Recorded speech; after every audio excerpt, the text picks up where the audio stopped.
विधु बाबू ने फौरन विरोध प्रकट किया। बौखलाकर गरजे, पुलिस को क्यों बदनाम करते हैं? आप पुलिस में नहीं हैं। ब्योमकेश ने विधु बाबू की आवाज को अनसुना करते हुए अपने उसी लहजे में कहा, अधिक कुछ नहीं, वही कुछ नियमित प्रश्न, कृपया बैठ जा। और उसने कुर्सी की संकेत किया। लड़की ने ब्योमकेश को तिरस्कृत नजरों से देखा और शोकग्रस्त टूटी आवाज में बोली, आपको जो पूछना है पूछिए, मैं बैठे बिना ही जाता हूँ। आप बैठना नहीं चाहती तो ठीक है, मैं ही बैठ जाता हूँ। ब्योमकेश ने बैठकर एक नजर कमरे दिखाई अंदर डाली। सुकुमार के कमरे की तरह यह भी साधारण रूप से सजा कमरा दिखाई दिया। कहीं किसी प्रकार का आडंबर नहीं। साधारण पलंग, मेज, कुर्सी, एक बुकशेल्फ। एक अतिरिक्त वस्तु केवल दराज वाली ड्रेसिंग टेबल थी। ध्यान हटाने के लिए ब्योमकेश बोला, तो आज सुबह जब आप चाय लेकर कराली बाबू के पास गई थीं, तब आपको उनकी मृत्यु का पता लगा।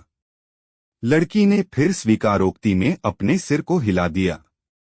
ब्योमकेश बोला, तो आज सुबह जब आप चाय लेकर कराली बाबू के पास गई थी, आपको उनकी मृत्यु का पता लगा। लड़की ने फिर स्वीकारोक्ति में सिर हिलाया। आपको यह पहले पता था? विधु बाबू फिर बड़बड़ाए, बेकार प्रश्न, बिल्कुल व्यर्थ और मूर्खों वाला प्रश्न है। ब्योमकेश ने फिर अनसुना करते हुए अपनी बात जारी रखी, क्या कराली बाबू अपने कमरे का दरवाजा रात में खुला ही रखते थे? हाँ, घर में किसी को भी दरवाजा बंद करने की अनुमति नहीं थी। काका भी रात में सोते समय दरवाजा खुला ही रखते थे। अच्छा। फिर जैसे अब धैर्य का पैमाना चुक गया हो, विधु बाबू चिल्लाए, बस बहुत हुआ, अब चलिए यहाँ से। ऐसे फिजूल सवालों से बेचारी लड़की को परेशान करने की कोई जरूरत नहीं। आपको पता ही नहीं क्रॉस एग्जामिन कैसे किया जाता है। इस घटना ने ब्योमकेश के चेहरे से विनम्रता के आवरण को उतार फेंका। एक घायल बाघ की तरह विधु बाबू पर टूट पड़ा। उसने कड़कती पर सधी आवाज में कहा, यदि आप इसी तरह मेरे काम में बाधा पहुंचाते रहे तो मुझे कमिश्नर से शिकायत करनी पड़ेगी कि आप मेरी जांच पड़ताल में बाधा पहुंचा रहे हैं। क्या आप जानते हैं कि ऐसे केस पुलिस के कार्यक्षेत्र में नहीं पड़ते, बल्कि सीआईडी के होते हैं? विधु बाबू एकदम सन्न रह गए, आश्चर्यचकित, इतना कि कोई उन्हें थप्पड़ भी मार देता नहीं होते। वे कुछ क्षण आग्नेय नेत्रों से ब्योमकेश को घूरते रहे, कुछ बोलने को उतावले दिखे पर अपने आप को जब्त कर लिया और क्रोध में पैर फटकारते हुए कमरे से बाहर निकल गए। ब्योमकेश ने दोबारा ध्यान केंद्रित करके फिर पूछा, आपको कराली बाबू की मृत्यु का पहले पता नहीं लगा? सावधानी से सोचकर उत्तर दीजिए। मैंने सोच लिया है, मुझे पहले पता नहीं लगा। उसकी आवाज में एक प्रकार की जिद का एहसास था। ब्योमकेश कुछ देर शांति से बैठा रहा, पर उसकी भ्रिकुटी तनी हुई थी। वह फिर बोला, चलिए अब मुझे यह बताइए कि कराली बाबू चाय में कितनी चीनी पीते थे?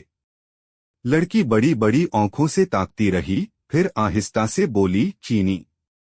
काका अपनी चाय में काफी चीनी पीते थे, 3-4 चम्मच चीनी। दूसरा प्रश्न बंदूक से निकला बुलेट जैसा था, तब आपने सुबह की चाय में चीनी क्यों नहीं डाली? यह सुनते ही लड़की का चेहरा सूख गया। उसने चारों ओर भय से देखा, फिर अपने होठों को काटते हुए अपने पर नियंत्रण किया और बोली, शायद मैं भूल गई।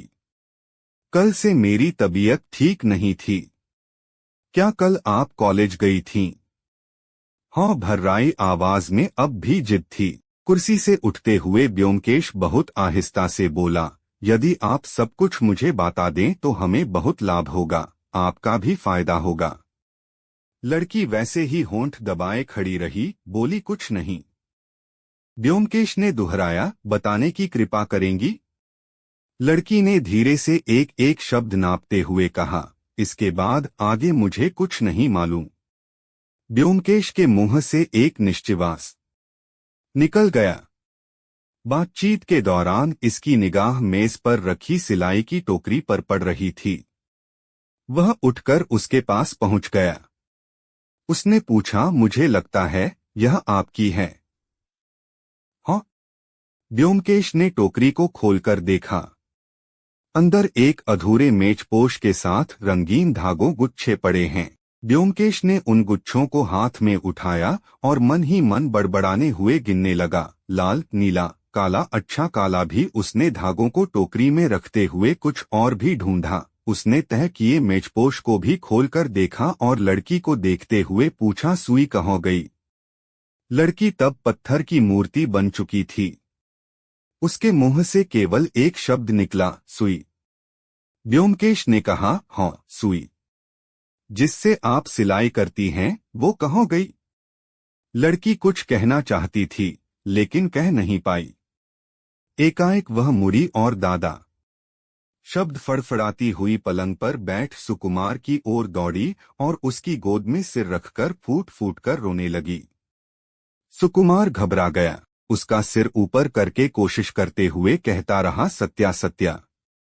सत्यवती ने सिर ऊपर नहीं उठाया। वह रोती रही। ब्योमकेश उन लोगों के पास जाकर धीरे से बोला, आपने ठीक नहीं किया, जानती हैं?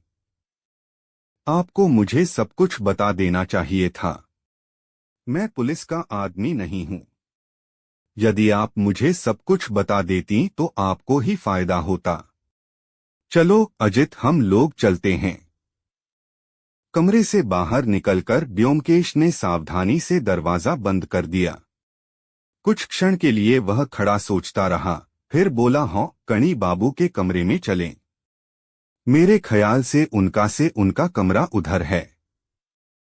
हम लोग गलियारे में कराली बाबू के कमरे को पार कर कोने वाले कमरे के सामने पहुंचे। ब्योमकेश ने दरवाजा खटखटाया। एक 21-22 वर्ष के युवक ने दरवाजा खोला। ब्योमकेश ने पूछा, आप ही फणी बाबू हैं? उसने स्वीकारोक्ति में सिर हिलाया। जी, कृपया अंदर आ जाइए। उसकी आकृति से यह आभास तो होता था कि शरीर में कहीं दोष है, पर वह कहाँ है, यह तुरंत पता नहीं चलता था। उसका शरीर काफी गठा हुआ था, किंतु मुंह पर कष्ट सहने से पैदा होने वाली सिलवटें साफ दिखाई देती थीं। जैसे ही हम कमरे में घुसे, उसने आगे बढ़कर कुर्सी की ओर इशारा किया, कृपया बैठिए। उसकी चाल से पता चल गया कि दोष उसके दांव पैर में है। वह बहुत ही पतला, कटे हुए अंग जैसा था, इसलिए चलते समय उसकी चाल में लोच आता था। मैं पलंग के एक ओर बैठ गया और ब्योमकेश दूसरी ओर। ब्योमकेश को देखकर लगा जैसे उचित शब्दों को ढूंढा रहा हो।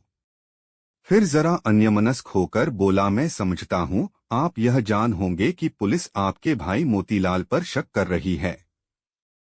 मैं जानता हूँ, फणी बोला, पर अपनी ओर निश्चित रूप से कह सकता हूँ कि दादा बेकसूर हैं। वह गुस्सैल और झगड़ालू जरूर हैं, पर काका की हत्या करने की क्षमता नहीं रखते।